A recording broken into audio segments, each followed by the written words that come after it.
Sir, how you're looking at the budget which is coming right now, sir?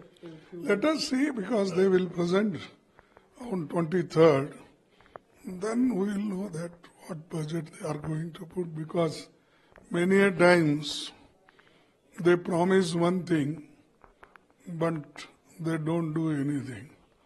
So unless I get the full picture of the budget on 23rd, then only I can comment on the budget. पहले sir आपका ये होता था कि हर पार्टियों के आप अभिप्राय पूछते थे, उनसे बात करते थे बजट से पहले। आपको लगता है कहीं गवर्नमेंट अपना ही कंसिडरेशन कर रही है? नहीं, ऐसा नहीं, कभी भी ऐसा नहीं होता था बजट के लिए। सिर्फ कांग्रेस गवर्नमेंट में ऐसा होता था, लेकिन ये गवर्नमेंट में वो कोई पूछताछ नहीं है। वो उनको जो भी दिल में आता है वो करते हैं, और फिर बाद में जब बजट पेश होता है तभी आपको मालूम होता है कि किस स्टेट को क्या मिला, किसको क्या मिला, किस लोगों को उन्होंने सरकार ने क्या दिया, उस वक्त ही मालूम होता है। इसमें कोई पूछताछ, एक दूसरे का विचार करना, ऐसी प्रथा बीजेपी ने तो नहीं डाली। कांग्रेस ने लगातार सर बहुत सारे इशू को, स्पेशली टैक्स इशू और बॉर्डर इशू को लेकर बहुत सारे इश्यूज को रेज की थी। आपको लगता है सर कहीं इस बार गवर्नमेंट को कंसीडर करेगी सर? नहीं, अब देखेंगे, फिर एक बार उठाते हैं। देखो, ये चीजें ऐसे होते हैं कि बार बार हम उठाना और लोगों के जो भी ग्रीवेंसेस है उसको सरकार के सामने रखना, और ये हमारा फर्ज होता है, और इसलिए हम हमेशा कोशिश करते रहेंगे। अब सरकार अब इस बार क्या करेगी, कैसा करेगी, हम देखेंगे। अब जब राहुल गांधी और आप राज्यसभा में बहुत सारे इश्यूज को जब रेज किए तो अमित शाह जी कहते कि उनको बहुत सारा कंसिडरेशन दिया जा रहा है, और स्पीकर एक तरफा ओपिनियन दे रहे हैं। नहीं, ये सब उनको एक तरफा कंसिडरेशन देने का, देखो ये बातें मैं कहना नहीं चाहता हूँ, क्योंकि ये गवर्नमेंट हमेशा अपोजिशन को निगलेक्ट करती ही आई और अच्छी बात रखने के लिए कभी मौका नहीं दिया। और जो जनता के तकलीफात है वो अगर पार्लियामेंट में हो, राज्यसभा में रखना चाहते हैं तो उसको कभी मौका नहीं मिलता, क्योंकि सरकार वो नहीं चाहती कि उनके जो फेल्यूअर्स है लोगों को मालूम हो, तो इसीलिए वो लोग मौका नहीं देते, और खुद ये सारी चीजें तय करती है गवर्नमेंट।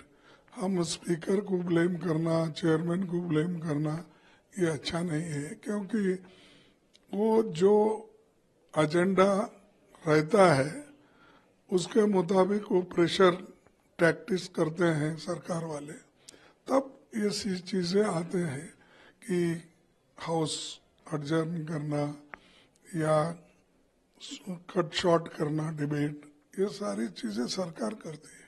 सर, जेडीयू एक तरफ है, टीडीपी एक तरफ है, आपने भी क्लियरली बोले थे ज्यादा दिन टिकने वाली गवर्नमेंट नहीं है। आपको लगता है कहीं उनका भी कंसिडरेशन कहीं बजट पे फर्क ना पड़े सर? देखो, ये टीडीपी हो या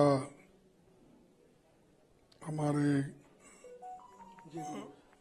जेडीयू हो, ये सब लोग, उनके भी एजेंडा होते हैं, उन्होंने भी जनता को कुछ प्रॉमिस करके ही आते हैं।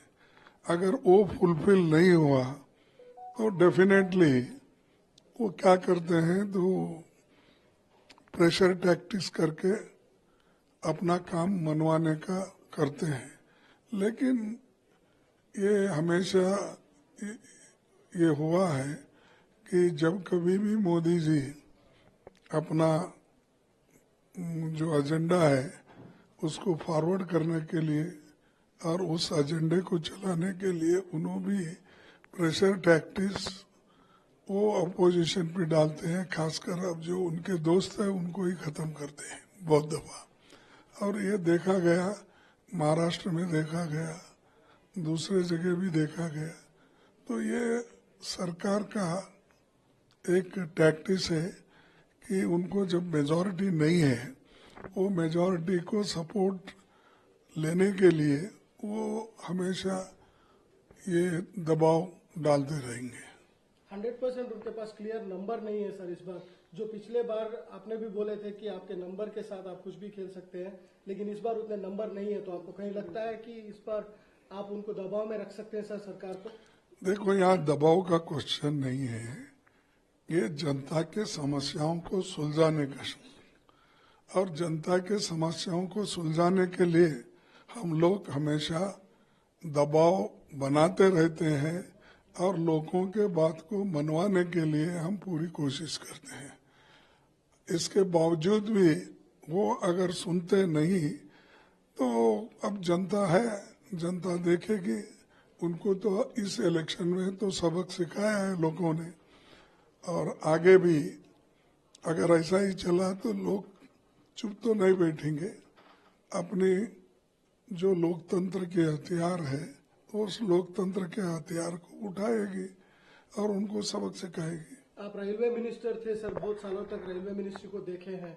जो हादसे हो रहे हैं सर, इसके ऊपर आप क्या कहें सर? बहुत सारे हादसे हुए हैं, वेस्ट बंगाल हो या चंडीगढ़ के पास हो, बहुत सारे ट्रेन के एक्सीडेंट लगातार होते जा रहे हैं। ये देखिए, इसलिए हो रहे हैं कि इसमें रेलवे डिपार्टमेंट को वीक कर दिया गया है और इतने वैकेंसीज है रेलवे डिपार्टमेंट में, लाखों वैकेंसीज है।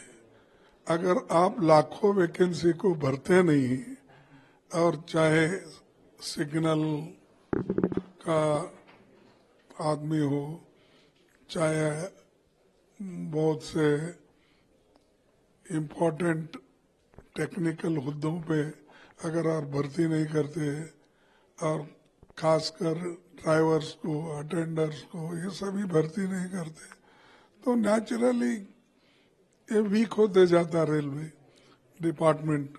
और आज रेलवे डिपार्टमेंट इतना वीक हो गया है कि एक तो एक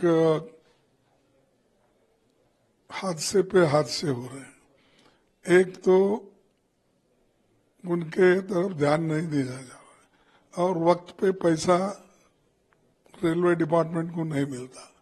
जब रेलवे इंडिपेंडेंट था, जो मर्ज नहीं हुआ था फाइनेंस में, तब वो अपने आप पे बलबूते पे करते थे, और जब कभी थोड़ा कम गिरता था तब वो सरकार से पूछते थे। लेकिन अब पूरा पावर सरकार ने लिया है, फाइनेंस डिपार्टमेंट के तहत लिया है, तो नेचुरली तो रेलवे डिपार्टमेंट तो वीक होगा ही। और दूसरी तरफ लोगों को अपॉइंटमेंट्स नहीं मिल रहे और वो अपॉइंटमेंट्स करना नहीं चाहते, तो इससे बहुत बड़ा नुकसान देश का भी हो रहा है और रेलवे डिपार्टमेंट का हो रहा है, और हादसे भी बिगड़ रहे हैं, और अब तक तो सैकड़ों लोग मरे हैं। तो ये चीजें सरकार को सोचना चाहिए। अगर सरकार सोचना नहीं चाहती तो लोग सबक सिखाएंगे। सर, मेरा लास्ट प्रश्न है, मणिपुर वाले इशू को आपने बहुत दबाव देके बात किए थे, इस बार भी आप सेशन में उठाने वाले हैं सर? तो मणिपुर का तो हम बार बार उठा रहे हैं, उसी लिए तो उनको वहां पर 0 रिजल्ट आया बीजेपी को। 2 सीट थे, 2 सीट कांग्रेस को मिला, वो लोग हारे, नागालैंड में हारे। तो ऐसे जगह, जिस जगह उनका दबदबा था उस जगह भी वो लोग हारे। इसके लिए वो कम से कम मोदी जी खुद जाकर लोगों के क्या समस्या है उसको सुलझाने की वो लोग कोशिश करना चाहिए। उसके बजाय सिर्फ बात करते हैं और लोगों को कोई समाधान नहीं देते। उनके घर गए हैं, औरतों के ऊपर औरतों की बेइज्जती हो गई है, और बच्चों की पढ़ाई खराब हो गई है, और जो लोग एम्प्लॉयमेंट उनको मिलता था वो भी बंद हो गया है। तो बहुत बड़ा नुकसान मणिपुर के लोगों को आर्थिक दृष्टि से और सामाजिक दृष्टि से बहुत अन्याय हुआ है।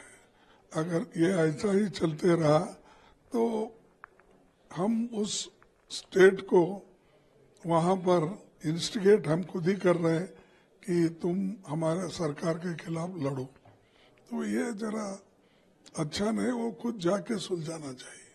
सर, कर्नाटक में लगातार बीजेपी धरने पे बैठ रही है, प्रोटेस्ट कर रही है, सेशन चलने नहीं दे रही है और सीएम की रेसिग्नेशन की मांग कर रही है। सर, वो वाल्मीकि इशू को लेकर आपको ये रिपोर्ट कहीं पहुंची है? सर देखो भाई, ये चीजें यहाँ के लोग बोलेंगे, चीफ मिनिस्टर यहाँ है, पीसीसी प्रेसिडेंट है, हमारे इंचार्ज सेक्रेटरी है सुरजेवाला जी, वो सब लोग देखेंगे और वो जब कभी ये इश्यू हाईकमांड के सामने आएगा हम लोग इसको देखेंगे।